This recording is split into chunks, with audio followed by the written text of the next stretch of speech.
जी अस्सलाम वालेकुम। 9th class arts. बेटे आज जो हमारे पास टॉपिक है उसमें एक्सरसाइज 1.2 है और उसका सवाल नंबर 5 और 6 उर्दू मीडियम और इंग्लिश मीडियम। बेटे आप दोनों के लिए आप ज़रा तवज्जो के साथ बैठेंगे और देखिए इसको। बेटे इजी है, ये हमारे वो सवाल हैं जिसको हम थ्योरेटिकली पोर्शन कहते हैं। और हाँ, एक गेस्ट के तौर पे बात हो रही है, इस एक्सरसाइज का बोर्ड में मस्ट लिंक होता है। 2 मार्क्स के लिए आपको जिस सवाल की स्टेटमेंट शॉर्ट होती है उसका एक टॉपिक आ जाता है। मेरे पास नंबर 5 पे देखिए क्या लिखा हुआ था। नंबर 5 पे कह रहे हैं कि आमना ने रियाजी के इम्तहान में टोटल मार्क्स 50 हैं, उसमें से 46 नंबर हासिल कर रही है। आप स्टेटमेंट बना लें पहले कि रियाजी में नंबर, ठीक है। और ये जो इंग्लिश मीडियम वाले हैं बेटे आप लोग इसके लिए क्या लिखेंगे, नंबर इन मैथ्स, ठीक है, कि मैथ में वो कितने नंबर गॉट कर रही है, यानी कि हासिल कर रही है। वो 46 मार्क्स ले रही है आउट ऑफ 50। जब भी किसी चीज़ की कारकर्दगी को, किसी की प्रेजेंटेशन को हमने नोट करना होता है तो बेटे उसको परसेंटेज में लेते हैं। तो परसेंटेज में लेने के लिए क्या लेना पड़ेगा, मल्टीप्लाई 100। क्या करना पड़ेगा, मल्टीप्लाई 100। बेटे ये 0 0 से क्या करेगा, स्किप। 5 1 द 5 और 5 2 ज़ा 10, मतलब 5 का भाड़ा पड़ रहे हैं कि 5 कम 5 और 5 को 2 से करें 10। 46 किससे मल्टीप्लाई हो रहा है, 2 से। तो क्या करेंगे इसको, 2 6 12, 1 कैरी किया, 2 4 8 और 1 मिलाकर 9। बेटे 92% आ गया। आमना ने रियाजी में जो परसेंटेज हासिल की है पेपर्स के दौरान वो उसकी कितनी आई है, 92%। सवाल की नोयत पे चलते हैं। फिर केमिस्ट्री में वो कितने मार्क्स हासिल कर रही है, ठीक है। अब आप केमिस्ट्री का जिक्र करें। केमिस्ट्री में नंबर जी बेटे केमिस्ट्री का पेपर वो बेटी दे रही है 75 मार्क्स का और 64 गॉट कर रही है, ठीक है। मोस्टली बच्चे यहाँ पे भी मार खाते हैं। बच्चों को यही नहीं पता कि ऑब्टेनिंग मार्क्स कहाँ पे लिखा जाता है और टोटल मार्क्स का इस्तेमाल कहाँ पे होता है। ये मैंने मोस्टली मिस्टेक देखी है, ठीक है। ये जो जूनियर लेवल पे जो टीचिंग करती हैं बच्चियाँ, उनसे भी ये बड़ी दफ़ा मिस्टेक हुई है कि वो कार्ड को मेंटेन अच्छा नहीं कर पाती। बेटे हमेशा जब किसी चीज़ को आपने फाइंड आउट करना होता है तो आपने सबसे पहले क्या देखना होता है, अपने प्रोसेस को देखना होता है कि आपके पास टोटल अमाउंट्स क्या है, टोटल क्राइटेरिया क्या है। तो टोटल मार्क्स 75 है, वो आएंगे ओवर में। इंग्लिश में इसको डिनोमिनेटर कहते हैं और टॉप वाली साइड को नॉमिनेटर, ठीक है। और जो उर्दू मीडियम है, जो आप नंबर हासिल कर रहे हैं, जिन्हें हासिल करदा कहते हैं, वो आपके शुमार की निंदा में आते हैं, ठीक है। और जिन मार्क्स में से ले रहे होते हैं टोटल मार्क्स किसके आते हैं, फ़र्क में आते हैं, ठीक है। और उसको क्या कहते हैं हम लोग, मुखरिज। उसके लिए कुनिंदा का वर्ड यूज़ नहीं करना। चलें नेक्स्ट फिर करेंगे मल्टीप्लाई 100। कौन सा टेबल यूज़ करना चाह रहे हैं, कौन सा करना चाह रहे हैं, 5 का कर लें जी बेटे। 5 1 ज़ा 5, 2 कैरी गया 25, 5 5 ज़ा 25 और यहाँ पे 5 2 0 ऐसे ही है। नेक्स्ट फिर 5 3 और 5 4। अब आप देखिए कोई चीज़ किसी से कट नहीं हुई, कैलकुलेटर का इस्तेमाल करोगे बच्चा, आप नहीं कर सकते, आप मुझे दे दें, टाइम वेस्ट करेंगे। हम क्या करते हैं, 64 को मल्टीप्लाई करेंगे किससे बेटे, 4 से, और जो आंसर आएगा उसको डिवाइड किस पे करेंगे, 3 से। तो हमारे पास 85.33। क्या इसका परसेंटेज में आंसर आ गया, 85.33%, ठीक है। पॉइंट के बाद कभी भी अमाउंट को राउंड फिगर में नहीं पढ़ना, 33 नहीं कहना, ठीक है। मैथ में बेटे बड़ी टेक्निकलिटीज़ होती हैं, ये छोटे छोटे पॉइंट्स होते हैं, आप लोग की बेस नहीं बनी होती और आप वर्डिंग बड़ी गलत मुँह से निकाल रहे थे, खुद नहीं टीचर्स की वजह से, कि उन्हें खुद से आइडिया नहीं होता। आगे चलते हैं, फिज़िक्स में नंबर, ठीक है, ठीक है। मार्क्स इन फिज़िक्स बेटे क्या नंबर वो ले रही है 80 मार्क्स का पेपर है फिज़िक्स का और 72 मार्क्स वो गेन कर रही है, ठीक है। 72/80 और मल्टीप्लाई किससे करेंगे, 100 से। 0 0 से कट होगा, 8 1 ज़ा 8 और 8 9 ज़ा 72। अब 9 को 10 से मल्टीप्लाई करते हैं तो 90%।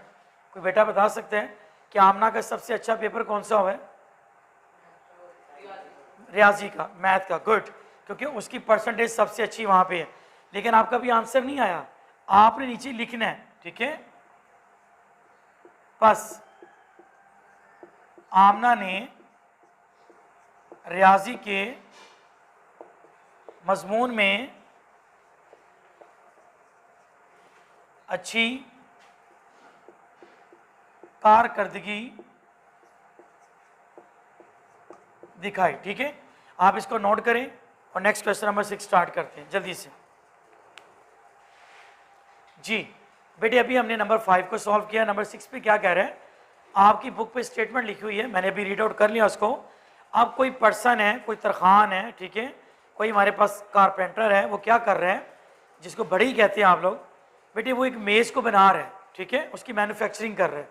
जब वो बना रहा है तो जाहिर बात है चीज़ को बनाने के लिए कुछ मटेरियल लाना पड़ता है, कुछ मटेरियल लाना पड़ते हैं।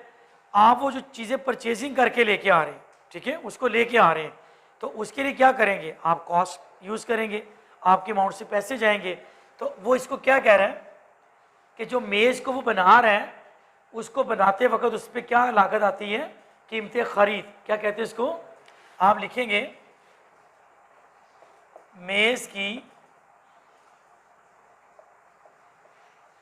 कीमतें खरीद इक्वल, इंग्लिश वाले बच्चे क्या लिखेंगे, परचेजिंग अमाउंट ऑफ टेबल, ठीक है, या परचेज अमाउंट ऑफ टेबल। ठीक है, आपने टेबल को जब परचेज किया, परचेज मतलब होता है खरीदना, बेटे खरीदा नहीं, लकड़ी खरीदी, गिलू कील व्हाट्सएवर, पूरा उसको मेंटेन करने का सामान लिया, तो वो कितने का खरीद रहा था, 720 रुपए का, कितने का, ओके। अब वो यही मेज़ कल को क्या करता है, बेच देता है मोहल्ले में किसी फ्रेंड को, किसी बरादरी वाले को, या किसी मार्केट में, तो आपके पास इसकी क्या आएगी, मेज़ की कीमत फरोख्त, क्या लिखेंगे आप इसको, बेटे कितने का बेच रहे हैं, 920 रुपए का, बेटे कितने का बेच दिया, 920 का उन्होंने बेच दिया। अब गौर करें खुद ही, लिया कम अमाउंट का था और बेचा ज़्यादा, तो उसको क्या हो रहा है, मुनाफा, बेटे क्या हो रहा है, नफ़ा या मुनाफा। कैसे निकालेंगे, फ़रोख्त में से ख़रीद को माइनस करते हैं। बेटे जब आप इसको माइनस कर रहे हैं तो आपके पास क्या आ रहा है, 200 रुपये, ठीक हो गया, समझ आ गई। लेकिन उसने आपसे सिंपल मुनाफा नहीं मांगा, तो उसने आपसे क्या मांगे, मुनाफा फीसद में, ठीक है, परसेंटेज में मांगा, किस में मांगा है, प्रॉफिट मांग रहा है ना, मुनाफे को इंग्लिश में प्रॉफिट कहते हैं। और ये परचेज होती है और ये क्या होती है, फ़रोख्त को क्या कहते हैं, सेल, ठीक है, जिस पे आपने इसको सॉल्व किया होगा। जी क्या करना चाह रहे हैं आप, लिखिए हेडिंग मुनाफा फीसद, सिंपल है, जो मुनाफा हुआ है उसको टॉप पे रख लें। जो मुनाफा हुआ है, बेटे कल को नुकसान की भी बात आती, लॉस की भी बात आती, तो फार्मूला क्या बनता है, आप उस चीज़ को टॉप पे लिखेंगे और हमेशा नीचे क्या लिखेंगे, परचेज अमाउंट, जिसको उर्दू में क्या कहते हैं, ख़रीद, क्या कहते हैं, बेटे किस पे ख़रीद रहा था, 720 पे, किस पे ख़रीदा है, और परसेंटेज के लिए क्या करना होता है, मल्टीप्लाई 100, ये सिखाया अभी, ये इससे कट गया, ठीक है, और 200 को आप किससे कर रहे हैं, 10 से कर रहे हैं, तो ये 2000 बन जाएगा। एक बेटे के हाथ में कैलकुलेटर है, इसको ज़रा 72 से डिवाइड करके बताएं क्या आंसर आ रहा है, 2, हाँ जी, ये बच्चा कहना चाह रहा है 27.77%। बेटे आप ऐसे कह रहे हैं 27.77। बेटे ये बहुत आसान टॉपिक थे आज जो मैंने आपको करवाए हैं। इंशाल्लाह मैं उम्मीद करता हूँ कि आपको आज के टॉपिक की अच्छी सी समझ आई होगी। इनके जो नेक्स्ट क्वेश्चन है बेटे वो दो करके इसी तरह मैं आपको करवाता रहूँगा, कोई बात नहीं।